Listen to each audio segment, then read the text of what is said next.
Hi, my name is Mel, and today we'll be exploring 3D and 4D printing.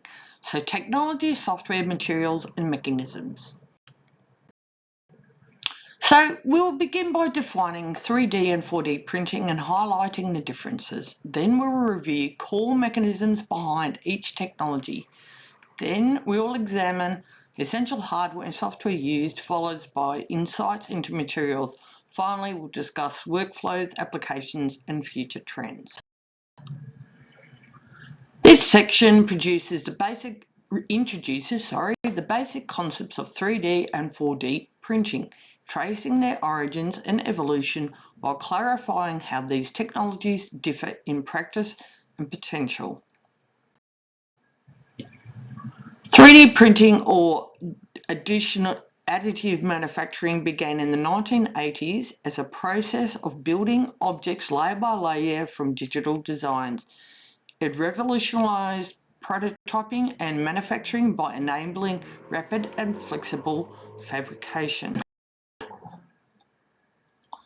4D printing extends 3D printing by using smart materials that can change shape or properties over time when exposed to stimuli like heat or moisture, adding the dimension of transformative after printing.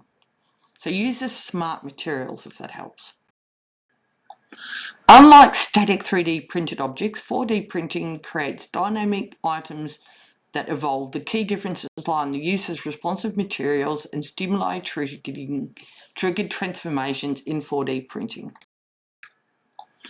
So here we explore fundamentals of additive manufacturing processes, focused on layer-by-layer construction and overview common 3D printing methods including FDM, SLA and SLS. Additive manufacturing builds objects by successively adding material layers based on digital models, enabling complex geometries that are difficult or impossible with subtractive methods. This technique offers slicing or involves slicing 3D models into thin layers and depositing or curing material sequentially to form the final object with precise control over shape and structure. Popular 3D printing technologies include Fusion Depositing Model, which is FDM, which excludes thermoplastics and stuff like that, and 4D printing relies on smart materials capable of shape transformation, triggered by external stimuli, enabling, this is